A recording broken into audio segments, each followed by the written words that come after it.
Have you ever wondered how to get Rocket League season rewards more easily? It's just a bit of statistics, so hear me out on this one. You know that Psyonix regularly posts the season rank distribution after every Rocket League season we've had so far, for instance on Reddit? This is just one of the recent posts for season 13. It shows the rank tier, the game mode and how many players percentage-wise are occupying each rank. It's pretty easy to see that some game modes have a higher percentage in the lower tiers compared to others. For instance, take the standard 3 vs 3 competitive mode.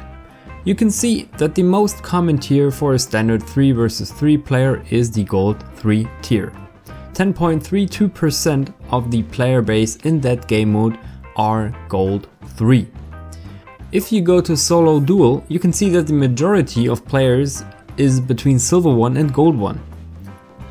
Looking at the ranks this way is a bit complicated though for the following argumentation. We just accumulate the percentages over the ranks. This leads to the following picture. This makes it pretty clear that, for instance, to reach the Gold tier and therefore the Gold season reward tier, a solo duel player will have it a lot harder than a standard 3 vs 3 player, or at the most extreme, a hoops player. Of course, hoops is a different breed. So what does this mean for you? If you want to maximize season reward level, you should play on game modes where the skill curve is different to a standard 3 vs 3 or 2 vs 2.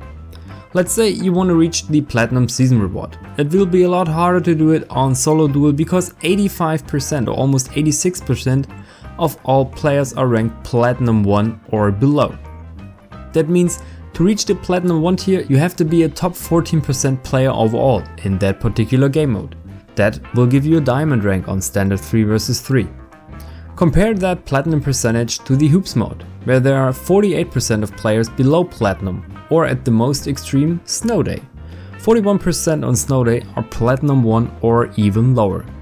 Now let's sum up the most rewarding strategy.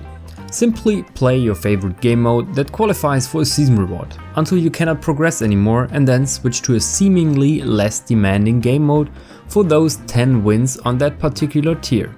Granted, you are ranked in that game mode of course. If not, you still have to rank on that game mode, so that means playing an extra 10 games in that mode. My particular story went like this. On standard 3 vs 3, I used to hover around Gold 3 to Platinum 1 recently. A friend suggested playing Rumble. My MMR and therefore my rank in Rumble has always been higher than in standard 3 vs 3. This eventually led to an easy Platinum season reward that I got through Rumble, that I barely could achieve through standard 3 vs 3, always in fear of losing my rank and hitting that downward spiral we all know and hate. I know that Rumble or Snow Day or Hoops are a pain in the bum for the standard 3 vs 3 regulars, but if it is your goal to get the season reward that is on the next tier that you are having trouble with completing, it might be worth playing those modes where your skill places you in a higher tier by default. For me, playing standard 3 vs 3 is still the most enjoyable mode. Also the most demanding and challenging because there are a lot more players in there. When it comes to cashing in the season rewards, I usually play Rumble, sometimes even Snow Day. I suck at consistently performing aerials, so hoops is a real grind for me. So let me know if you have a similar strategy when it comes to season rewards. After all, it's free loot, right?